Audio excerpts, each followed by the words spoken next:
Greece. They said about Caesar, he was every woman's man and every man's woman. One of the 2 or 3 most famous men in history. But so I'm loath to give a reason. There are reasons given in Judaism. Okay? I will tell you, however, that in the Jewish community we have a particular problem in that there's as an ethnic minority, we have the largest number of homosexuals in the Jewish community than any other community.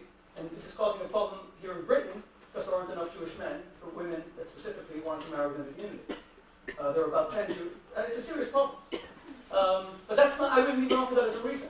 Okay? But I will tell you, if you are going to ask if God has a right to mandate or legislate sexual mores, then I will tell you that I'm sure professors will tell us as well. Monogamy, especially for a male, is completely unnatural. This book, The Moral Animal, by Robert White, which was a university acclaim, was all about. The male seeks the widest possible distribution of the gene pool. And most people still believe in marriage, even though it's a highly unnatural institution.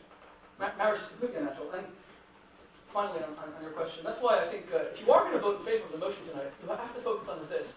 The question is not whether science can achieve its values, whether you can be a good person and not believe in God. The question is, everything that we hold dear in society today, which defines goodness, would man's logical, rational faculties have come up with those things? Would we have said that peace is better than war? Would we have said, like the Bible says, that forgiving people is better than taking revenge? Would we have said that God created man and woman together? It does also say he created Eve from a rib. In fact, that's the famous story of rib, that Eve was one day running her hands against Adam's chest. She felt them. The rib was missing. She said, okay, I want you to own up and tell me about the other woman. I think what you really, the lady reaction says, I think what you really have to focus on tonight is, yes, there are problems with homosexuality.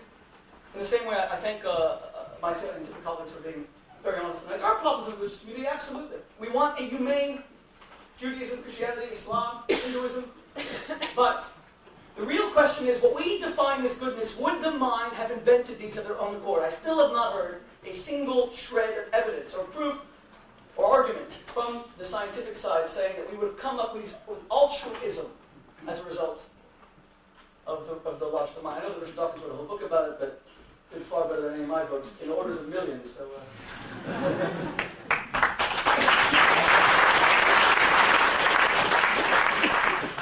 questions for scientists, please. May I ask, Professor Atkins, do you ever act other than in the long-term interests of your genes? And do you have a reason to do so?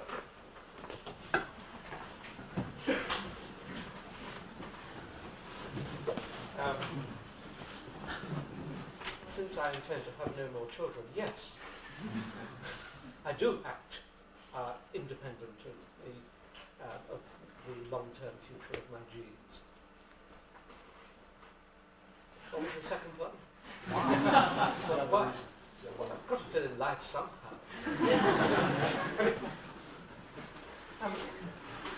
What we have to do is really to distinguish sort of cosmic purpose from local personal purpose.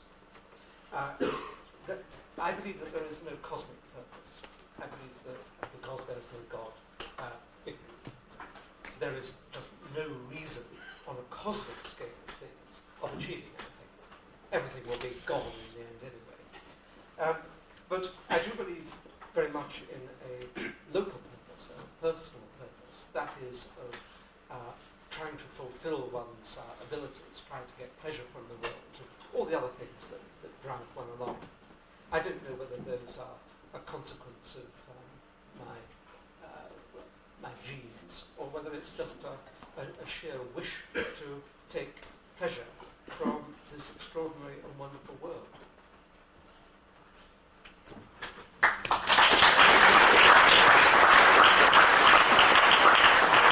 Any questions for the Richard side?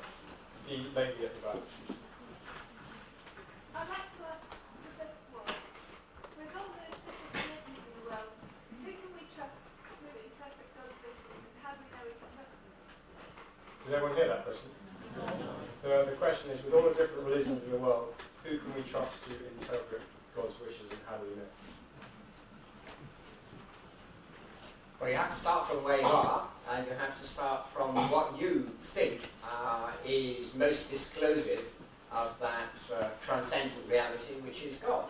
If you think nothing is, well, all right, then like Professor Dawkins, you say, I'm not going to respond to any of these. I would say you start with your own culture and you go from there. So it seems to me I'm not giving any absolute criterion of correctness. There are criteria which will emerge from your tradition as you go into it seriously.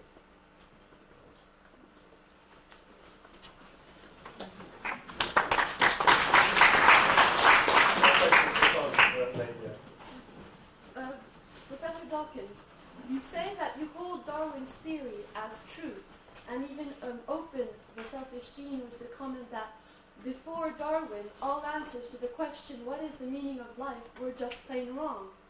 This is a conclusion you come to with the assumption, and I would say the faith, that we can explain the natural world by rational thinking. But can we be sure scientific reasoning is the only and sure way to truth? Are you not, by focusing on rationality, taking away other aspects of humanity, one of which could be spirituality? Do people hear the question?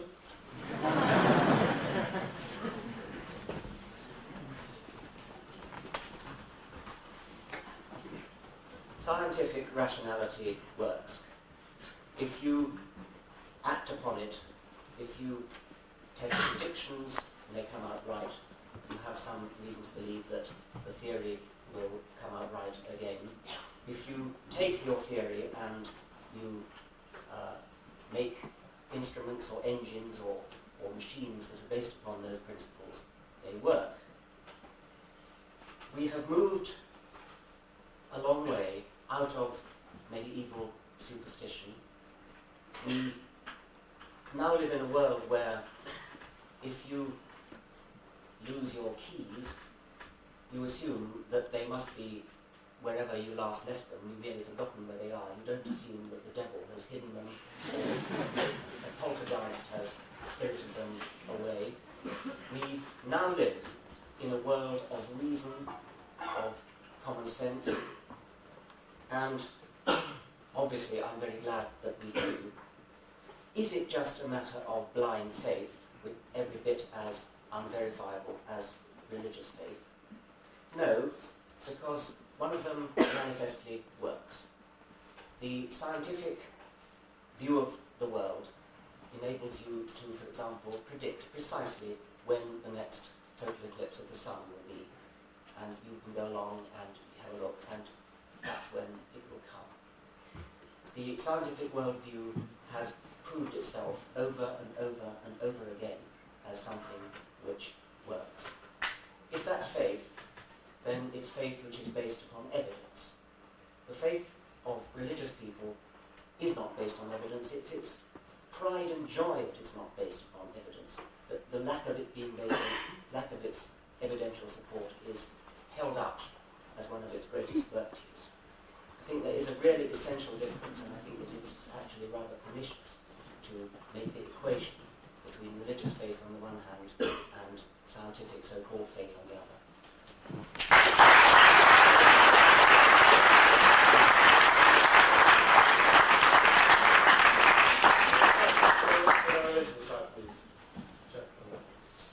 This is Rabbi Shmuley. In one rhetorical flourish, you somehow quoted Hitler with scientific rationalism, a very flimsy and eugenics, i.e. that if someone is terribly handicapped, it should be allowed to do so on. We can bypass that altogether, because Hitler also wanted to exterminate homosexuals who might have been financially self-supporting to an unlikely degree. He was doing that entirely on moral grounds. And I'd just like to point out that you indicated exactly the same kind of moral prejudgment in another flourish of yours, where you talked about people sandpapering and squirting and that. So how do I know that's wrong? How do I know adultery is wrong? How do I know murder is wrong? And I noticed that the students here laughed along with you. But all you served to prove by that was that God is your basis for exactly the same kind of prejudice that facilitated the